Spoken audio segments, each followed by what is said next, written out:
The moment Earth's response arrived at the Galactic Assembly's emergency channel, a formal, ancient frequency, used only by civilizations capable of interstellar warfare, there was silence across the thousand-strong conclave. Then came the laughter. It began as a ripple among the Astari, whose glimmering fins vibrated in tandem with their hoots. The Mytrek, towering arthropods with ocular stacks like telescopes, wobbled with mirth, nearly knocking over their ambassador's translator drone. Even the venerable Quarnal, known for their solemnity and 12th century vendetta etiquette, chuckled beneath their breath filters. Earth had responded with one ship.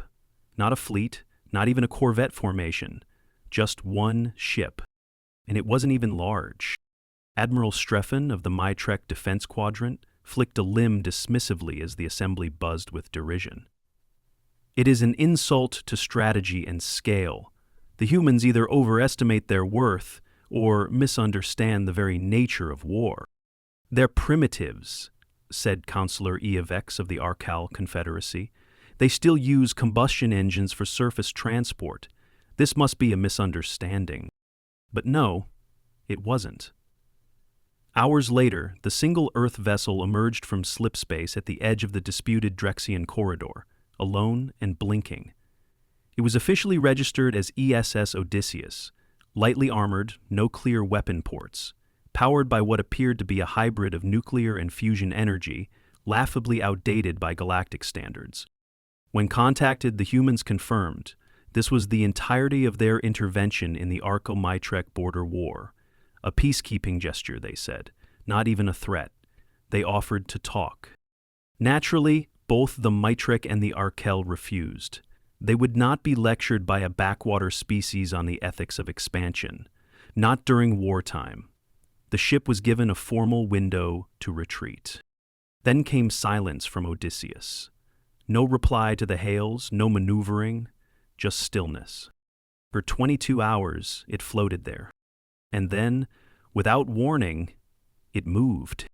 What the galactic observers failed to understand was that Odysseus wasn't built to fight by their rules. Earth didn't have rules. Not anymore. 2 months earlier, Captain Dane Kellor had stood in a makeshift gravity chamber beneath the Nevada launch facility, frowning through a headache. There was an ache in his chest that hadn't gone away since the last training sim, a bruised rib, maybe cracked. His body ached constantly now. But the mission board had been clear. No one else was cleared for this launch. No one else had the neural interface tolerance for the systems the human engineers had jury-rigged into Odysseus. The ship itself was a Frankensteinian fusion of designs. Salvaged orbital cores, reprogrammed lunar AI cores, even an old cryonics module from a decommissioned Mars project. The engine array had been hand-assembled in a sub-oceanic facility in Fiji. The core power system came from a reactor once meant for a failed Europa outpost. It was barely a ship, but it had one thing no alien vessel had: Dame. The man had survived crash landings, nerve agent contamination, 2 limb surgeries, and an extended coma in low orbit. He wasn't fearless, but he knew exactly what it meant to operate while half dead. And Odysseus didn't need a hero. It needed someone who could make it work when nothing else did. As the launch protocols ran down, a quiet voice buzzed into his earpiece. Dane, the new med scan came back. Your rib's fractured. It's not hairline anymore. It was Dr. Irene Sato, the mission's off-site physician. She had overseen all pre-flight health monitoring. Her voice was even, but he could hear the worry. How bad? You'll be in a lot of pain when the G-forces hit. It could splinter more. If it punctures a lung, the ship can't keep you stable on its own. He exhaled. Can I still fly? There was a pause. Yes. But you won't be able to run, or lift anything heavy, and if anything else breaks, we might not have time to fix it. He sat quietly in the cushioned chair, bones aching. Then he tapped the comms. Patch the med system to manual. If I go down, I want full override access. You sure? He didn't answer. 2 hours later, Odysseus was gone. By the time Odysseus arrived in the corridor, Dane's body was already failing. The fracture had worsened during the second warp phase. his breathing shallow, skin bruised across his side.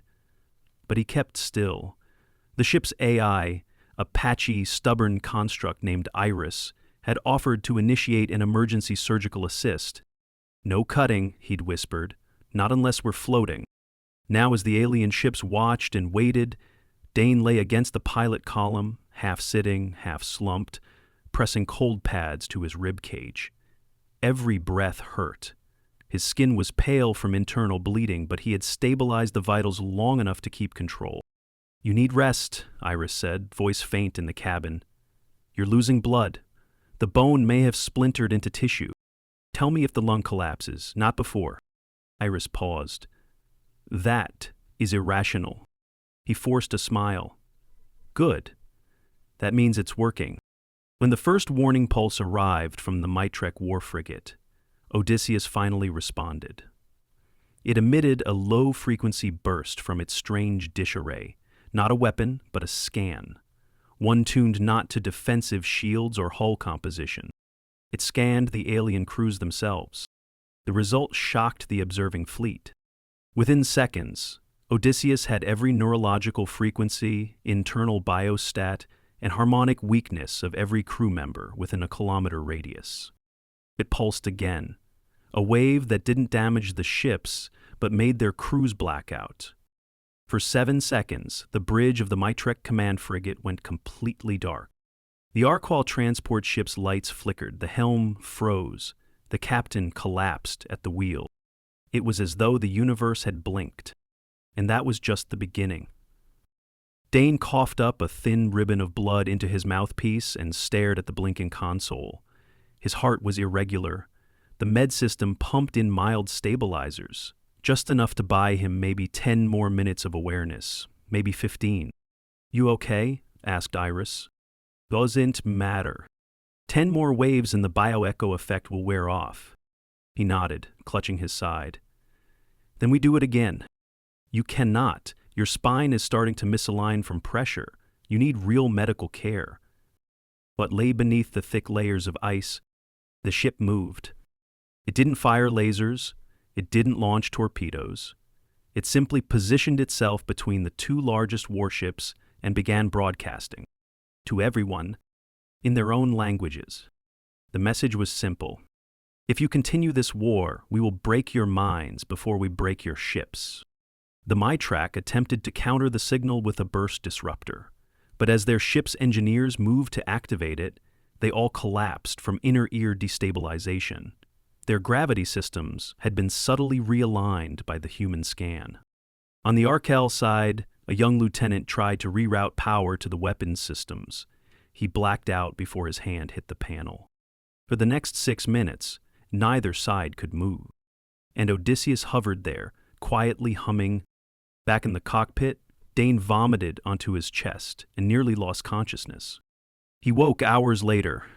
Iris had put him into semi-suspended stasis. The med console now showed several new issues: a torn intercostal muscle, a small pneumothorax in his left lung, and a minor spinal disc compression. She had stabilized most of it using the onboard tools, but it was nowhere near enough. He needed a hospital, on Earth, with a team. "Time elapsed," he rasped. 21 hours since last pulse. He blinked up at the screen. The alien ships were now farther apart. No sign of weapon energy. No movement. Then the channel pinged. An incoming message from the Mytrek High Council. They wanted to talk. Captain Dane Kellor lay strapped to the diagnostic cradle, sweat dampening the padded lining as his breath rattled against the oxygen mask. Every inhale came with the sharp tug of tissue stretched beyond its limit. Iris had sedated his body just enough to keep his consciousness threaded to reality, but barely. The pneumothorax was under partial control. Any deeper collapse and he'd need a chest tube insertion manually. "Status," he muttered, voice like sandpaper. Iris responded gently. "The Mytrek Council has transmitted 3 messages in the last 4 hours. They are requesting direct communication. The Arcal have mirrored this request. The excited cooperating yet? They are not actively targeting one another. That appears to be the galactic version of a miracle. Dane pulled his cracked rib cage upward by an inch and immediately regretted it. Pain shot through his abdomen and spine like a live wire. He gritted his teeth. The internal bleeding had slowed but not stopped. Moving any more could tear the healing vessels and start it all again. I want video, routed to bridge screen. You're in no condition. Iris, video. The screen above flickered. 2 feeds appeared. One displayed Admiral Strevin of the Mytrek, perched inside a sterile, silver chamber lined with hexagonal plating. His telescopic eyes glared with thinly veiled offense. The other screen held the Arcal representative, Evex, surrounded by floating holograms of their planetary council. Evex looked more cautious now. There was no mocking grin, only calculation. "This is Captain Kellor of the Earth System's ship Odysseus," Dane began, fighting to keep his voice steady. "I understand both your fleets are attempting to reposition for conflict. I'm here to stop that." Stravan's translator modulated his response with clipped tones. "Your biological attack constitutes a war crime under Protocol Variant 16.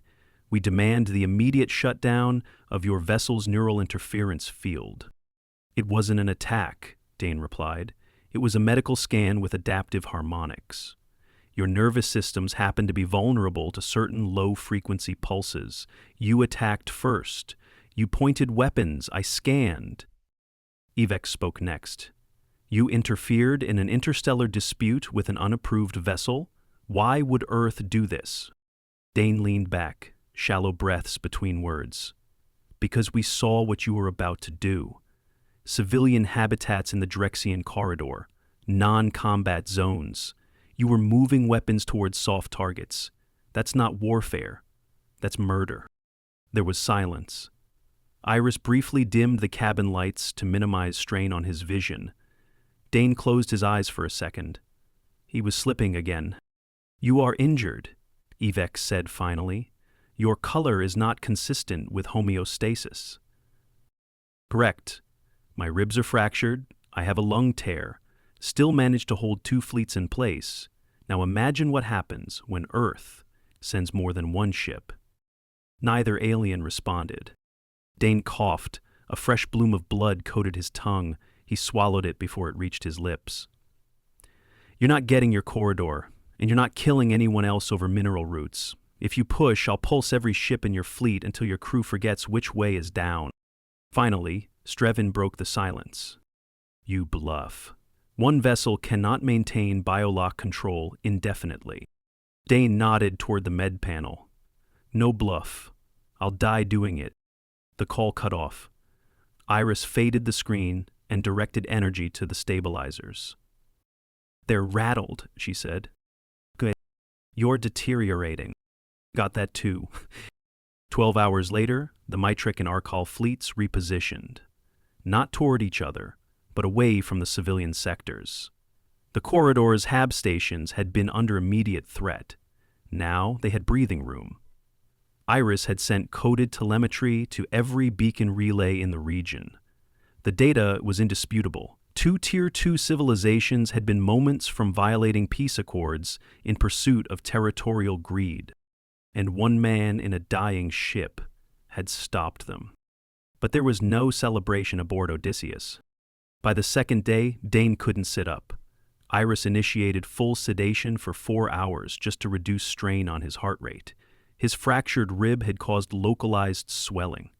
One wrong movement and the punctured lung would collapse completely. The spinal disc compression now affected motor control in his left leg. Iris made the call. She sent a distress beacon. Earth received the signal 16 minutes later, accounting for light speed limitations on the periphery of slip space. The nearest medical vessel was 6 days out. Dane would be dead in 3 without intervention. Back on Earth, the signal set off a chain reaction. Medical Command rerouted the ESS Hesperia, an emergency surgical vessel, from the Titan observation post. Dr. Irene Sato was pulled from her orbital research station and fast-tracked onto the ship with a full trauma team. They brought a vacuum-sealed spinal decompression rig, internal surgical drones, and full blood replacement units. In addition, she asked over the encrypted uplink as they entered warp. "Patient. is in circulatory stress.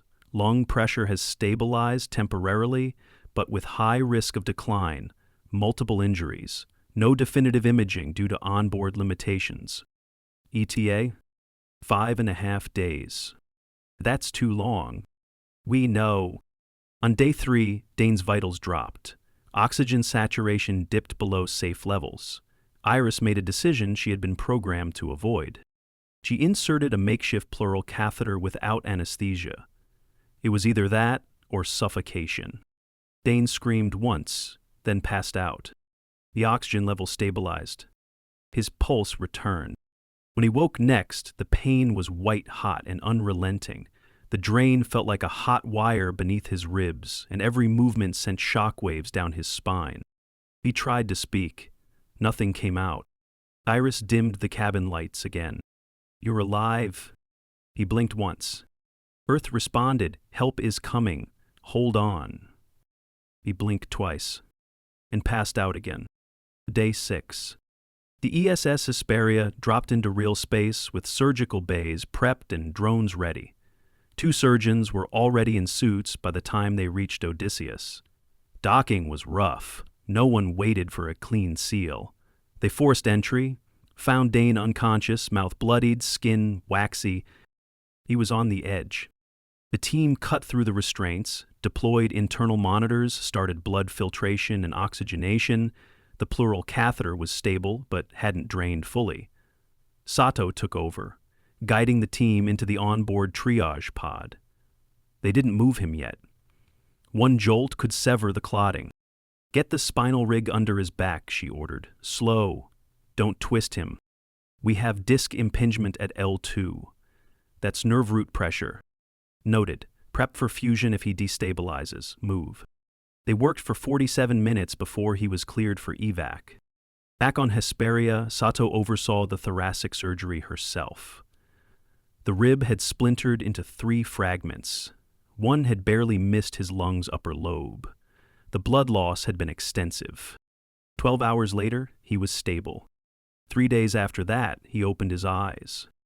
Sato stood beside the recovery capsule, arms folded. "You shouldn't be alive," he rasped. "Told Iris not to cut unless I was floating." "Well, you floated." He smiled weakly. She pulled up a projection. Both fleets had signed a provisional ceasefire. The corridor was now under independent surveillance by an Earth-coordinated task force. No one was laughing anymore. "Guess they noticed the lights went out." She nodded. They did. And when they came back on, things were different. He turned his head slowly. "My ship?" "She's still in orbit, quiet as a whisper. Fleet's already studying her." He closed his eyes. "Tell them not to copy it. It only worked because it broke me too." She touched the monitor gently. "Yeah, but you gave us something they can't calculate.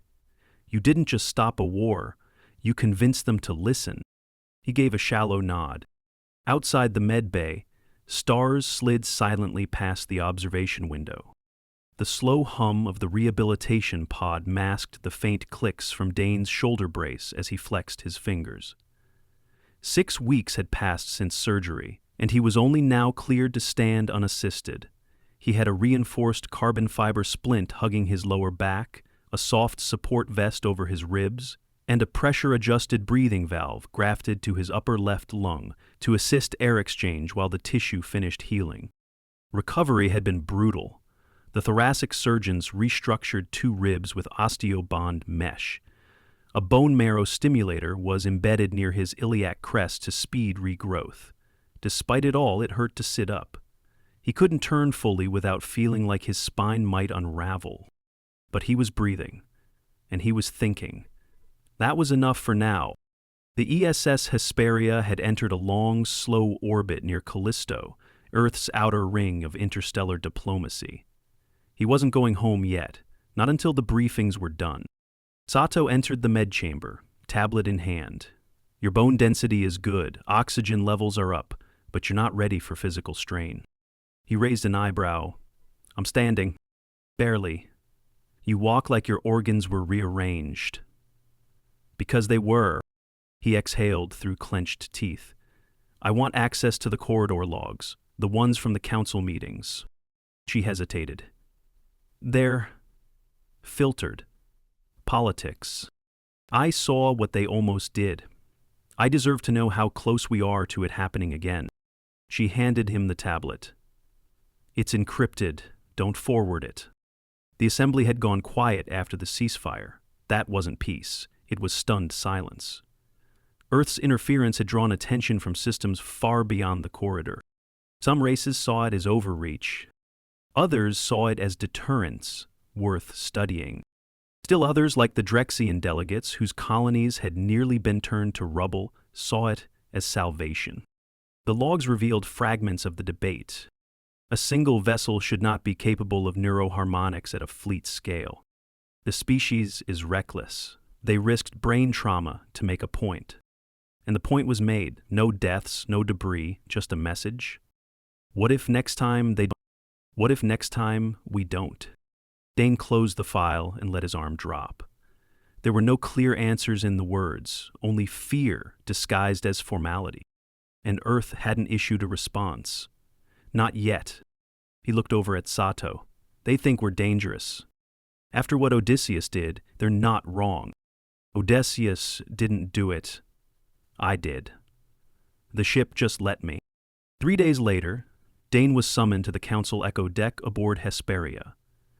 He walked the long corridor in careful, measured steps. His legs ached by the second stretch. Every few feet, his back reminded him that his body was still learning how to carry itself. When he entered the chamber, a full holographic array flickered to life. 17 galactic representatives were patched in from across systems. The humans in the room kept to the periphery observers, not speakers. The central figure appeared to be a synth-modeled proxy for the Assembly's interim chair, a Glavari elder who filtered every sentence through a diplomatic AI. Dane stood still, spine-locked. "You are Captain Dane Kellor," the chair's voice intoned, "commander of the vessel Odysseus, responsible for intervention in the Drexian conflict. Your presence has been requested for direct account." He nodded. "Understood." "We are curious," the chair continued. "Why did your civilization send only one ship? Did Earth believe this conflict unworthy of more?" "No," Dane said. "We believed it was worth exactly one." The room paused. He took a shallow breath before speaking again. "If we sent a fleet, it becomes escalation. You'd interpret it as an invasion or challenge. So we sent a single voice. To be ignored or heard, nothing in between. Your actions disabled personnel across 9 vessels. That's right, with no formal declaration of war. We weren't declaring war. We were declaring alarm. Several figures stirred. One delegate, a squat, crystalline species from the Skalan belt, broke protocol to ask, "And what if your alarm had killed someone?" Dane looked down at his brace. "Then I'd answer for it. But I watched 2 armed fleets move toward unarmed colonies, and I had 10 minutes to make a choice." There was silence again. Then, from the far side of the projection field, Admiral Stravan's image materialized. "Captain Kellor, your tactics left half my crew in a sensory loop for hours. The migraines and vertigo still linger." "I'm aware. You could have simply asked for dialogue. You pointed your guns before we had the chance." Evex joined the stream. "You did something we cannot predict, something outside war norms." "I'm human," Dane said. "So's unpredictability." No one responded for a long time. Then, surprisingly, the carnal delegate spoke. They were old, methodical beings who rarely intervened in real-time discussion. The human took injury to protect people, not his own. In ancient cycles, we honored such risk. "Earth sent a weapon in human skin?" Stravan countered. "No," said the carnal. "They sent a warning, one that bled." Back on Odysseus, the engineering crew moved carefully through the corridors. No one wanted to touch too much at once. The ship still held traces of Dane's blood, sealed in dried patches under emergency straps. The med interface had burned through half its reserves, keeping him conscious long enough to stop a war. The Earth Fleet engineers weren't just salvaging, they were trying to understand why it worked. Not technically, philosophically. The ship wasn't more advanced than the Mytrek vessels. It wasn't better armed than the Arcall cruisers. It had just been more human. And that wasn't a feature anyone could replicate on demand. Dane returned to her on week 8, cleared for short-duration visits. He stepped into the dim cabin with a slight limp and ran his hand along the pilot column. "You awake?" he asked softly. Iris responded with a faint chime. "Captain, you survived." "Barely. You bled into the diagnostic console."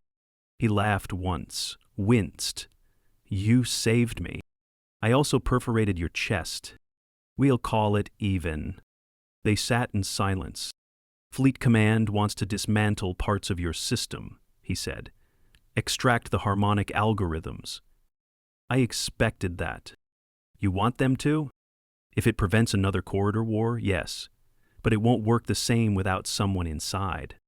He nodded. "Are you planning to come back?" she asked. "I'll be in recovery for months, maybe longer. They'll probably ground me. Humans often resist orders." He smiled. "Only when they're bad ones." 2 months later, Earth issued a statement to the Galactic Assembly. It wasn't aggressive, it didn't flaunt Odysseus. It simply stated Earth's stance. "We will not send fleets unless absolutely necessary, but we will act, and we will not apologize for defending life." The Assembly didn't know what to make of it. Some saw it as arrogance. Others called it restraint, and some quietly began wondering what kind of civilization created a ship like Odysseus and a man like Dane Kellor, and then sent them alone. 6 months after Odysseus entered the Drexian Corridor alone, Captain Dane Kellor sat on the shoreline near Kalalau Bay, a scar carved high across his ribs, a brace still cinched tight beneath his shirt. The Pacific sun filtered through ironwood trees, warm against his skin. The breeze carried salt and the distant murmur of a dive boat engine. He hadn't returned home so much as washed up on it. His lung was still healing. The breathing graft had been removed weeks earlier, but exercise left him winded. Sato had warned him one bout of pneumonia or a deep chest bruise, and he'd be back in critical care. But today the sea was quiet, and he could breathe. Earth had offered medals. He refused them. Offered him a command seat. He turned it down. They even proposed a lecture circuit. He almost laughed at that. What he'd asked for instead was this: a few months with salt air, space to walk without security escorts, and a hard cap on how often politicians could say his name. So far, 2 out of 3 were being respected. He leaned forward, elbows resting on his knees. In the distance, a slim white line broke the horizon. A small ship. He knew the silhouette. Minutes later, the craft touched down gently on the rock shelf north of the bay. A hatch hissed open, and a familiar voice carried across the sand. "I figured I'd find you face down in the surf or ignoring your rehab exercises," said Dr. Irene Sato as she walked barefoot across the rocks, holding 2 metal flasks. "Looks like I was half right." He smiled. Was walking. Sat down. Realized getting back up might be illegal. She passed him one of the flasks. "It's ginger tea. Relax. I've seen your liver scans. You don't get alcohol until next year." He took it, raised it slightly, and drank. The warmth settled into him like ballast. They watched the ocean in silence for a moment. "They want you back, you know," she said. "Command, advisory, even diplomacy. The Assembly's still twitchy. Half of them think you're a prototype."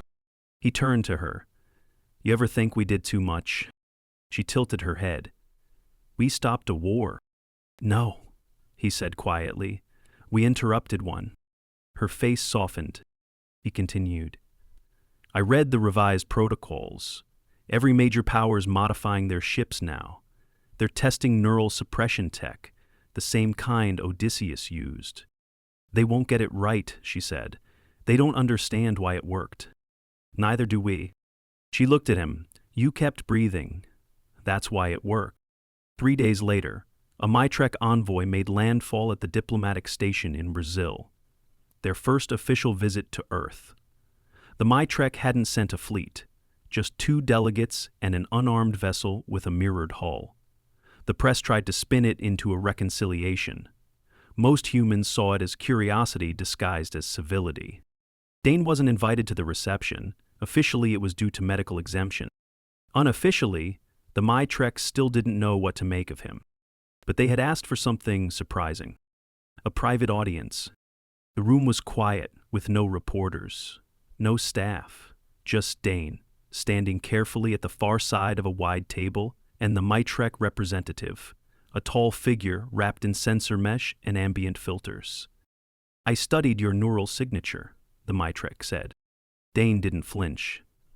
"Guess I made an impression. Biologically, you should have lost consciousness. Your spinal nerve signals were erratic. The pain should have incapacitated you." "I was already in pain when I arrived," Dane said. "Didn't have to adjust much." The Mytrek paused. "Why didn't Earth send reinforcements? Even after the ceasefire?" "Because we're not trying to colonize," Dane replied. "We just wanted you to stop. One ship was enough to ask that question.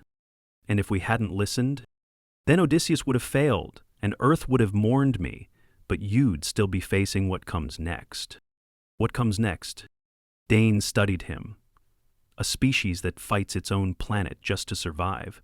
You think you're ready for our fleets? You don't know our storms, our deserts, our diseases, our winters. You think you'd understand our weapons?" The Mytrek was silent. "You think the worst thing about humanity is our aggression?" Dane continued. "But it's not. It's our tolerance for pain. We don't stop when we're wounded. We don't even slow down. We adapt." The Mytrek took a step back. "Then you are dangerous." "No, we're desperate. There's a difference." Weeks later, in orbit over Saturn's second ring belt, Odysseus was officially retired from active duty. The crew never expanded beyond the original manifest, Dane and Iris. No one was added, no replacements.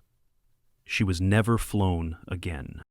Instead, Odysseus was docked inside a deep space museum, a ray a silent symbol behind translucent shielding, humming with a faint residual charge no one could quite turn off.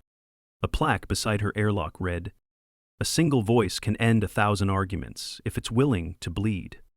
Iris was given limited autonomy. She requested only one thing, a direct data relay to Earth, to transmit weather reports and tide patterns near Kalalau Bay. Her request was granted. On his final day of rehab, Dane stood unaided for the first time since the mission. He could walk now slowly, carefully, but walk nonetheless. His lungs pulled in air without assistance, his back ached, but it held. Sato watched him from the edge of the room, arms folded. "You'll never be 100%, she said. "Too much tissue damage. You'll feel that fracture every winter." He nodded.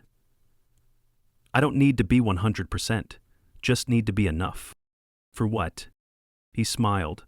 "Whatever's next." She raised an eyebrow. "Planning to walk into another galactic crisis?" "Not yet," he said. "But if I do, I won't need a fleet." He stepped forward into the light streaming through the rehab center windows, breath steady, stride sure. And across 1,000 systems, stories began to pass quietly from ship to ship, between stations and embassies, whispered by officers who'd seen the blackout firsthand. They only sent one, and when it arrived, everything went dark. But the light that came after never left.